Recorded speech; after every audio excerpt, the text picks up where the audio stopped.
Friends, இப்போ என்ன பார்க்க போகிறோன்னா ஏகாதசி முடிஞ்சு துவாதேசிக்கு நாம் என்ன பாரணை செய்ய போகிறோன்றதை பார்க்கலாம் வாங்க. இன்றைக்கி எல்லோரும் 21 காய் போட்டு சாம்பார் வைப்பாங்க. அதுக்கப்புறமா பொரியல், கூட்டு, வடை, பாயசம் எல்லாம் செய்வாங்க.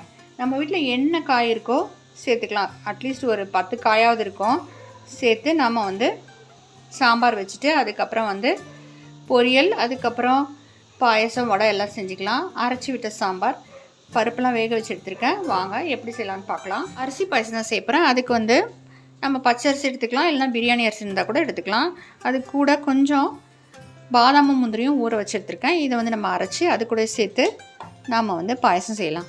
சாம்பாருக்கு வறுத்தெடுத்துக்கலாம். கொஞ்சம் கடலைப்பருப்பு, இதில் தனியா, வரமிளகா, கொஞ்சம் சீரகம், 4 மிளகு, அதுக்கப்புறமா ஒரு 1/4 ஸ்பூன் வெந்தயம் எல்லாத்தையும் சேர்த்து வறுத்துக்கலாம். அப்புறம் இதை அரைச்ச பிறகு நாம் கொஞ்சம் தேங்காய் வச்சு அரைச்சி சாம்பாரில் விடணும். ஃப்ரெண்ட்ஸ், இன்றைக்கி 4 to 4:30 பரமபத வாசல் திறந்தாங்க. ஸ்ரீரங்கத்துலேயும் பார்த்தசாதி கோயிலையும் பார்த்தீங்களா ஃப்ரெண்ட்ஸ். போக முடியலனாலும் நாம் வீட்டிலேயே பார்க்கலாம். சாம்பாருக்கு எல்லா காயும் சேர்த்து ஒரு தக்காளியும் சேர்த்துட்டு கொஞ்சம் வாட்டர் ஆட் பண்ணிவிட்டு சால்ட்டு சேர்த்துட்டு மஞ்சள் பொடி சேர்த்து வேக வச்சிடலாம். அரைச்ச பொடியை சேர்த்துட்டு காய் நல்லா வெந்துட்டு இப்போ புளி கரைசல் சேர்த்துருவோம்.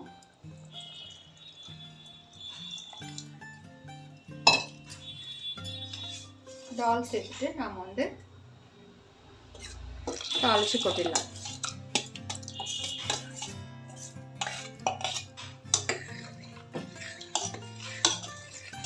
தேங்காய் அரைச்சி விட்டாச்சு.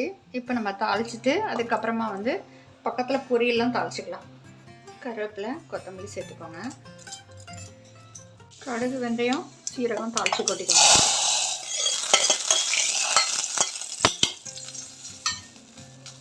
சாம்பார் ரெடி ஆகிடுச்சு. கொஞ்சம் கொதிக்கட்டும்.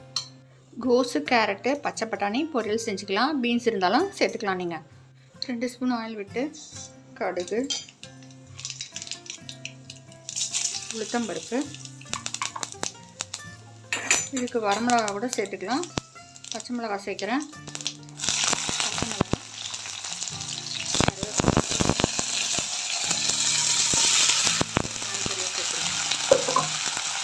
தேவையான சால்ட், கொஞ்சம் வாட்டர் தெளிச்சுட்டு மூடி வச்சுருவோம். இப்போ சக்கரவள்ளி கிழங்கு வேக வச்சு எடுத்துருக்கேன். இது நாம் அப்படியே காரம் போட்டு ஃப்ரை பண்ணி எடுத்துக்கலாம். சக்கரவள்ளி கிழங்குல கொஞ்சம் மிளகாய் பொடி, மஞ்சள் பொடி, சால்ட்டு, இது ஒரு 80% வேக வச்சுட்டு அதுக்கப்புறமா நம்ம ஃப்ரை பண்ணி எடுக்கலாம். அப்போ தான் உடையாமல் வரும்.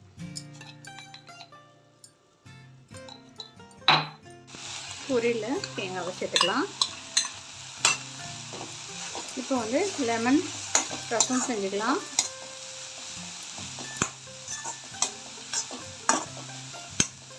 லெமன் ரசத்துக்கு ஒரு வானலில் 2 தக்காளி, ஒரு 3 பச்சை மிளகாய் கிள்ளி போட்டுக்கோங்க.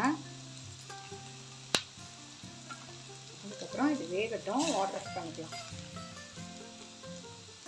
சக்கரவள்ளி கிழங்கு ஆயில் விட்டு ஃப்ரை பண்ணி கொஞ்சம் மஞ்சள் பொடி, ரசத்தில் பருப்பு தண்ணியை விட்டுட்டு இதில் தேவையான சால்ட் சேர்த்துக்கலாம்.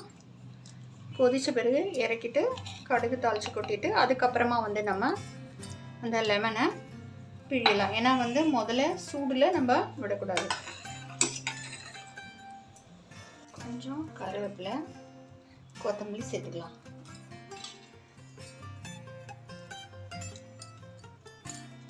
நெல்லிக்காய் பச்சடி செஞ்சுக்கலாம். அதுக்கு நெல்லிக்காய் கட் பண்ணி எடுத்துருக்கேன். ஒரு 1/2 பச்சை மிளகா தான் போட்டிருக்கேன். வேணா சேர்த்துக்கலாம், வேணான்னா அவாய்ட் பண்ணிடலாம். அதுக்கப்புறமா தேங்காய் சேர்த்து நம்ம அரைச்சி எடுத்துக்கலாம். அதுக்கப்புறமா கர்ட் சேர்த்து நம்ம கடுகு போட்டு தாளிச்சிடணும். நெல்லிக்காவும் தேங்காயும் அரைச்சாச்சு. இதில் நம்ம கர்ட் சேர்த்துக்கலாம். சேர்த்துட்டு நம்ம கடுகு போட்டு தாளிச்சிட வேண்டியதுதான். அவ்வளோதான் ஃப்ரெண்ட்ஸ். இப்போ பாயசம் செஞ்சுக்கலாம். பச்சடிக்கு தேவையான சால்ட்டு பாயசத்துக்கு நான் வந்து பச்சரிசி தான் எடுத்திருக்கேன். இது வந்து ஒரு 2 கைப்பிடி அளவு எடுத்திருக்கேன். அதுக்கப்புறமா வந்து இதையும் நம்ம அரைச்சி எடுத்துக்கலாம், கிரைண்ட் பண்ணி எடுத்துக்கலாம். இதில் வந்து நம்ம பால் விட்டு அரைச்சி எடுத்துக்கலாம். சுடு தண்ணி வச்சுருக்கேன். ஹாட் வாட்டரில் நம்ம அரைச்ச விழுத சேர்த்துக்கலாம். வெந்த பிறகு நாம் வந்து மில்க் ஆட் பண்ணிக்கலாம். பால் பாயசம் வெந்துடுச்சு. நான் வந்து சுகர் தான் சேர்க்க போகிறேன். வெல்லம் வேணால் கூட நம்ம சேர்த்துக்கலாம்.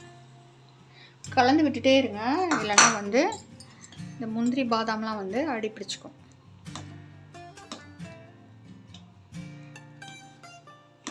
இப்போ வந்து ஏலக்காய் சேர்த்துட்டு மில்க் ஆட் பண்ணிடலாம். கொஞ்சம் மில்க் வந்து ஆறின பிறகு ஆட் பண்ணலாம். அவ்வளோதான் ஃப்ரெண்ட்ஸ். வடை போட்டு எடுத்துகிட்டு படைச்சிட வேண்டியது. லெமன் சாறு சேர்த்துக்கலாம். ரசத்தில் 1.5 தான் நான் சேர்த்துருக்கேன் பழம். நான் 2 சேர்த்தா நம்ம புளிப்பு ஜாஸ்தி இடம்புல இருக்குது.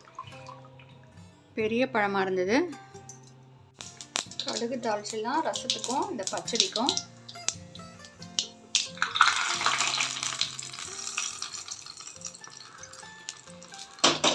இப்போ வடையை போட்டு எடுத்துக்கலாம்.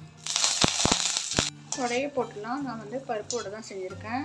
ஏன்னா நாளன்னைக்கு மெதுவடை செய்யணும் பொங்கலுக்கு. வடையை போட்டு எடுத்துலாம் நான் வந்து பருப்பு வடை தான் செஞ்சுருக்கேன். பொங்கல் அன்றைக்கி நம்ம மெதுவடை செய்வோம் இல்லையா. எல்லாம் ரெடி ஆகிடுச்சு. ரைஸு, எல்லா காயும் போட்டு அரைச்சி விட்ட சாம்பார், அதுக்கப்புறம் வந்து சக்கரவள்ளி கிழங்கு வந்து வறுவல், பொரியல் வந்து கோஸும் கேரட்டும் பட்டாணியும் போட்டு பொரியல், அப்புறம் வந்து நெல்லிக்காய் பச்சடி, அப்புறம் லெமன் ரசம், அதுக்கப்புறமா வந்து பால் பாயசம், அதுக்கப்புறமா வந்து வடை. எல்லாம் ரெடி ஆகிடுச்சு ஃப்ரெண்ட்ஸ். இப்போ நம்ம வந்து பரிமாறலாம். ஃப்ரெண்ட்ஸ் சூப்பராக அருமையாக எல்லாம் ரெடி ஆகிடுச்சு. துவாதசிக்கு ரைஸு, இலைக்கு பருப்பு, கேரட்டும் பட்டாணியும் கோஸும் போட்டு பொரியல், சக்கரவள்ளி கிழங்கு வறுவல், எல்லா காயும் போட்டு அரைச்சி விட்ட சாம்பார், லெமன் ரசம், நெல்லிக்காய் பச்சடி, வடை, பால் பாயசம். சூப்பராக அருமையாக ரெடி ஆகிடுச்சு ஃப்ரெண்ட்ஸ். பிடிச்சி லைக் பண்ணுங்கள், சப்ஸ்கிரைப் பண்ணுங்கள் ஃப்ரெண்ட்ஸ். தேங்க்யூ. தேங்க்ஸ் ஃபார் வாட்சிங்.